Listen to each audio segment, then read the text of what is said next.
जय गुरु जी, शुक्राना गुरु जी। ओम नमः शिवाय, शिव जी सदा सहाय। ओम नमः शिवाय, गुरु जी सदा सहाय। ना मेरी कोई शख्सियत है, ना मेरी कोई औकात है, बस रहमत है सदगुरु की, मेरे सिर पर उनका हाथ है। जय गुरु जी। संगत जी आइए आज का सत्संग सुनते हैं। संगत जी, आज का सत्संग हमें रिकॉर्ड कर भेजा है। जैसे ही सत्संग हमें भेजा गया वैसे ही हम आपको सुनाएंगे। जय गुरु जी, शुक्राना गुरु जी। ओम नमः शिवाय, शिव जी सदा सहाय। ओम नमः शिवाय, गुरु जी सदा सहाय। जय गुरु जी, शुक्राना गुरु जी। ओम नमः शिवाय, शिव जी सदा सहाय। ओम नमः शिवाय, गुरु जी सदा सहाय। आज गुरु जी के पावन चरणों में एक बार फिर से चौथी बार मैं आकर खड़ी हुई हूँ। इस लायक गुरु जी ने बनाया है कि मैं ये सत्संग शेयर कर पाऊँ। और मैं ये सोच रही थी कि है ना, गुरु जी का एक बार आया था कि तू रोज़ 7 शुक्राना शेयर कर। तो मैं अपना ह्यूमन बीइंग माइंड लगा रही थी कि 7 तो कैसे शेयर करूँगी गुरु जी, अभी तो काफ़ी काम पड़े हैं। मतलब मुझे हंसी आ रही है अपने ऊपर खुद भी, कि जैसे मैंने पहले अपने सत्संगों में शेयर किया है कि कैसे मेरे 14-15 लाख किसी ने रखे हुए थे 4-5 साल से, वो दे नहीं रहे था।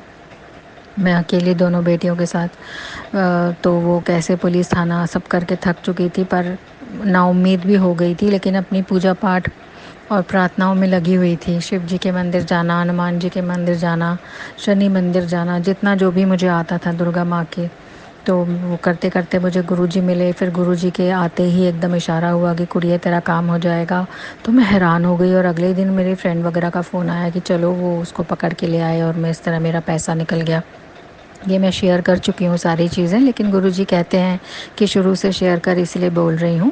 उसके बाद जैसे मैं जल टीका प्रसाद लेना सीखी, सत्संग सुन सुन कर सीखी हूँ सब सत्संगों संगत जियों के, तो उनका भी शुक्राना करती हूँ मैं, जिन्होंने शेयर करके मुझे आगे बढ़ाया।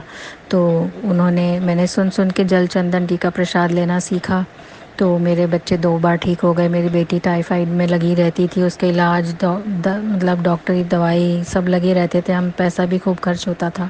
लेकिन मेरी दोनों बेटियां 2-2 बार गुरुजी ने सिर्फ जल प्रसाद से ठीक कर दी, मुझे ठीक कर दिया। जो मेरा इलाज होना था, मैंने तो गुरुजी के आगे अरदास लगाई थी, गुरुजी अब आप आ गए हो, अब आप ही देख लो, ये डॉक्टर और बार बार चक्कर, इतने पैसे भी नहीं है मेरे पास। तो वो भी, मैं भी तुरंत ठीक हो गई। तो मतलब मैं तो जैसे जड़ सी गई और मैं लग गई गुरुजी को समझने में, सत्संग सुनने में। मतलब एक स्थिति आई अभी पिछले दिनों से कि मैं लगातार सिर्फ सत्संग सुन रही थी।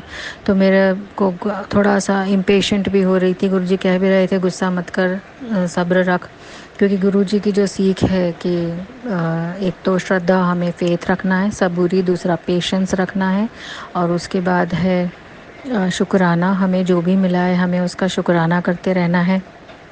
तो इस तरह से 3 चीज़ें मैं फ़ॉलो, मतलब गुरुजी के चरणों में आने के बाद से मैं बहुत ऐसा लग रहा था अब ये भी हो जाएगा, ये भी हो जाएगा, पर चीज़ें अटक रही थी तो मुझे गुस्सा आ रहा था। तो उस वजह से फिर मैं 2 बार कैसे चोट से बची, एक्सीडेंट से बची। मेरा स्कूटर अपने आप ही खड़े खड़े ब्रेक टूट गया, खड़े खड़े किक टूट गई, ये मैं शेयर कर चुकी हूँ। और जब मैं चली तो फिर मुझे सत्संग में सुनने को मिला कि मतलब एक एक चीज़ गुरुजी सत्संग के थ्रू बता देते हैं, कैसे करते हैं मुझे तो सच में नहीं समझ में आता। मैं घर आई तो मुझे लगा कि हाँ, मुझसे कुछ गलती हो रही थी। और फिर सत्संग में सुना कि कैसे एक संगत जी के दोनों हाथ में फ्रैक्चर हुआ, उनको चोट लगी। एक सत्संग सुना, उनमें उनको टाँके लगे थे। तो मैं समझ गई कि गुरुजी कह रहे थे कि मैं इशारा दे रहा हूँ, तू समझ। पर मैं वही ह्यूमन बीइंग, अपना दिमाग लगाए बगैर तो चैन आता ही नहीं है ना। चाहे कितने ही बड़े से बड़े हमें भगवान मिल जाए, फिर भी हम सोचते हैं कि नहीं, हम खुद ही इसको सॉल्व करते हैं, कोशिश करते हैं। तो वही गलतियाँ मैं भी करती हूँ और करती आ रही हूँ जाने कब से। तो मुझे समझ में आया कि मेरा कोई भारी संकट था और मुझे घबराहट भी हो रही थी, फील भी हो रहा था, पूजा पाठ में भी मन नहीं लग रहा था गणेश चतुर्थी से, कि क्या हो रहा है, क्या हो रहा है। फिर जितने भी उनके उपाय आए, श्राद्ध पक्ष में भी जो शिव पुराण सुनने को मिला एक संगत जी की मेहरबानी से, वो सुना मैंने। दुर्गा संहिता भी एक संगत जी शेयर कर रहे हैं, बड़ा प्यारा, वो सुन रही हूँ मैं। गुरु जी जो कह रहे हैं मैं फ़ॉलो कर रही हूँ, कर पा रही हूँ गुरु जी की कृपा से। और वो कहते हैं शिव चालीसा का पाठ पढ़ो और जपजी साहिब और सुखमनी साहिब, तो वास्तव में उनमें बहुत सुख मिल रहा है मुझे। तो अब मैं शेयर ये करना चाह रही थी आज की, एक तो मेरा जो दूसरा क्रेडिट कार्ड वाला, पहले तो ये अमाउंट मेरे 2-2.25 लाख रुपए के फ्रॉड ट्रांजैक्शन हुए थे मेरे कार्ड पे। एक तो मेरा निकल गया था, दूसरा भी कल गुरुजी की कृपा से निकल गया। मैंने कार्ड में चेक किया तो वो अमाउंट मेरा नहीं था, अब मेरा डिडक्टेड नहीं है, वो ठीक हो गया है, बिना कुछ करे, बिना कहीं रिपोर्ट करे, बिना कहीं कुछ बोले। बस SBI में मैंने एक बार कॉल किया था कि ये फ्रॉड ट्रांजैक्शन है, प्लीज़ इसको स्टॉप करिए।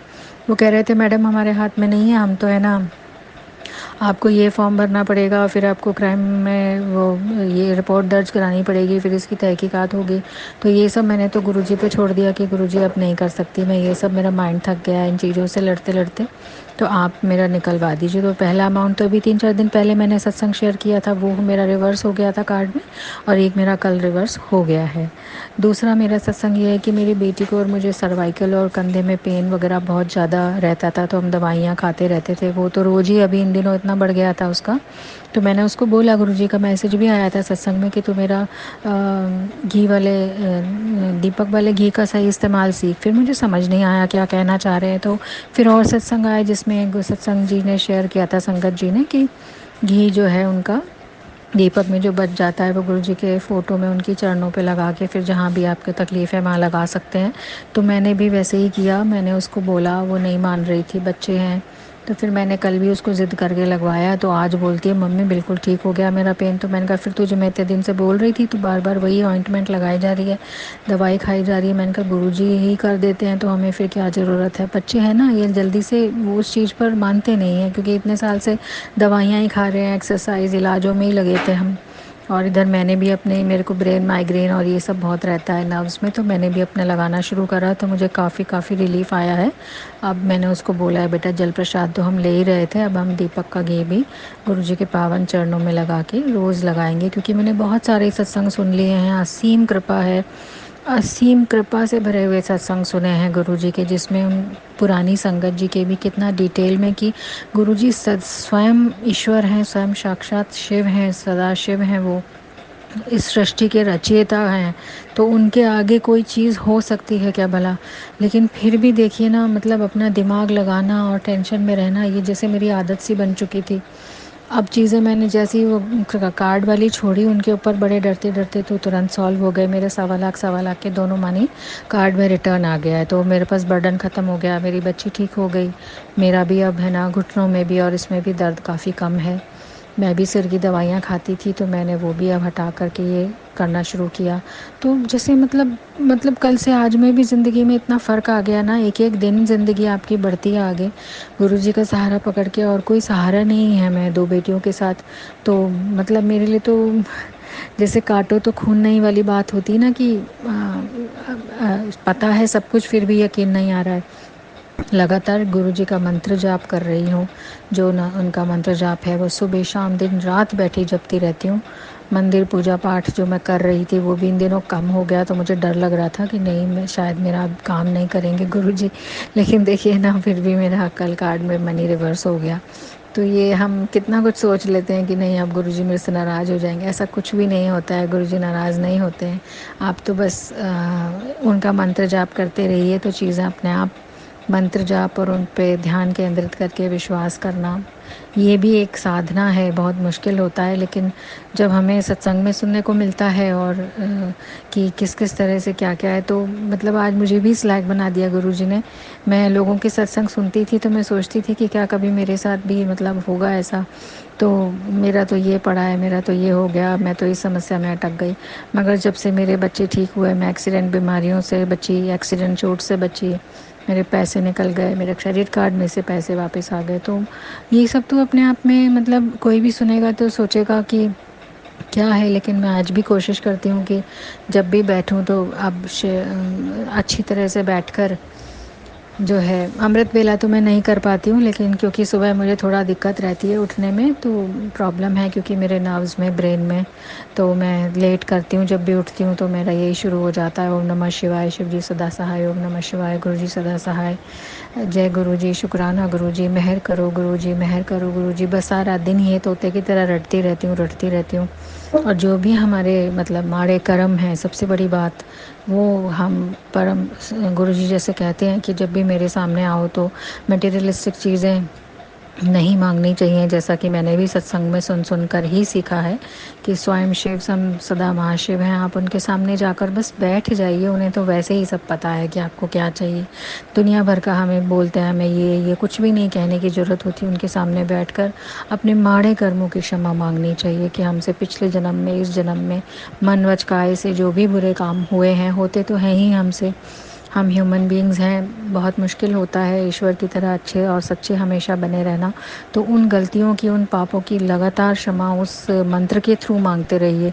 तो उस तरह से ईश्वर के आगे खड़े होकर के क्षमा कर दे भगवान मुझे। फिर गुरुजी के आशीर्वाद से मैं गुरुद्वारे भी जाना सीख रही हूँ। गुरुद्वारे गई, मैंने देखा कि किस तरह से गुरु ग्रंथ साहिब जी का कितना आदर, कितना सम्मान करते हैं। एक रिंकू भाई वीर सिंह जी का आता है, उनका मैंने सुना, उसमें कुछ उनकी तो हर बात ही बहुत ही सोने के शब्द होते हैं। मैंने सुना कि जब भी कोई परेशानी हो, आप तो बस सबसे पहले जाकर गुरुद्वारे के, अगर आपने सीढ़ी पर कदम रख दिया, उनकी चौखट पे कदम रख दिया है, तो समझ लो आपकी जिम्मेदारी फिर गुरु नानक देव जी की हो गई। कितनी बड़ी बात है ये। और गुरु ग्रंथ साहिब जी की हजूरी में जाके खड़े हो जाइए कि तू देख बादशाह, तू देख सच्चे बादशाह। तो मैं भी गुरुजी को ऐसे ही बोलती हूँ कि हे सचखंड वाले सच्चे बादशाह, तू देख, तू ही रखवाला है, तू ही करता धरता है। ये रोटी, ये सांसें, ये सब तूने दी हैं। रिंकू वीर जी कह रहे थे जैसे कि किसी डॉक्टर के पास हम जाएं तो क्या हम उससे दवाई मांगते हैं, इलाज मांगते हैं, क्या उससे सांसें मांग सकते हैं? तो ये सांस भी तो हमारे गुरुजी की दी हुई है, तो उसका भी शुक्राना।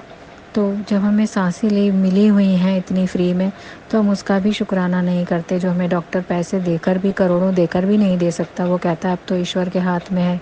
तो जब सब कुछ ईश्वर के हाथ में भी है, तो हम क्यों ना उस ईश्वर के आगे ही जाकर खड़े हो जाए ना, सच्चे पावन मन से। तो कितना अच्छा होता है, वो अद्भुत मिलन होता है हम परमात्मा के आगे जब सच्चे मन से खड़े होते हैं कि तू देख ईश्वर, अब तू देख। तो ईश्वर की भी जिम्मेदारी हो जाती है कि अब मेरी शरण में आ गया तो मुझे इसका करना है, यही चीज़ होती है। तो हम मतलब जैसे मुझे भी अपनी उसमें कमी यही फील हुई, मैंने सीखा कि मैं सब कुछ अपने ऊपर ही लेती रहती हूँ, और कि मैं कैसे करूँगी, कैसे होगा, कैसे हो पाएगा, और इन थॉट्स में ही उलझ के रह जाती हूँ। और बहुत कम हो पाता है कि मैं ईश्वर के ऊपर डाल पाती हूँ कि ईश्वर तू देख। तो मैं सीख रही हूँ, और आशा करती हूँ कि सभी संगत जी इस चीज़ को सीख पाएंगे।